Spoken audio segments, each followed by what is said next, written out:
শিক্ষার্থী হত্যা ও পুলিশের ন্যাক্কারজনক কর্মকাণ্ড দেখে এবার পুলিশ থেকে পদত্যাগ করল এক পুলিশ সদস্য। পদত্যাগ করা পুলিশ সদস্য আতিফ আহমেদ সাজিব এক বিবৃতি দিয়ে জানান যে পুলিশের চাকরি নিঃসন্দেহে মহৎ পেশা, তবে আজ তা কলুষিত। আমার নানা 1972 থেকে 2008 সাল পর্যন্ত পুলিশে চাকরি করেছেন। পুলিশে চাকরির ফ্যাসিনেশন নানাকে দেখেই শুরু। যতদিন করেছি নিজের থেকে সর্বোচ্চভাবে মানুষকে সাহায্য করার চেষ্টা করেছি।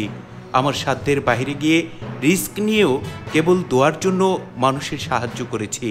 আমি মনে করি একজন মুসলিম হিসেবে সর্বশেষে আপনাকে আমাকে জবাবদিহি করতে হবে।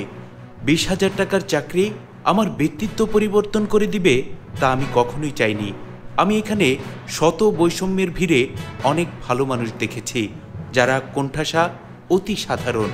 তিনি আরও বলেন, এত নিরপরাধ মানুষ মারা গেল। এক মা কফিনের পাশে কাঁদছে আর বলছে, আমার 17 বছরের ছেলে কত শখ করে পেলেছি।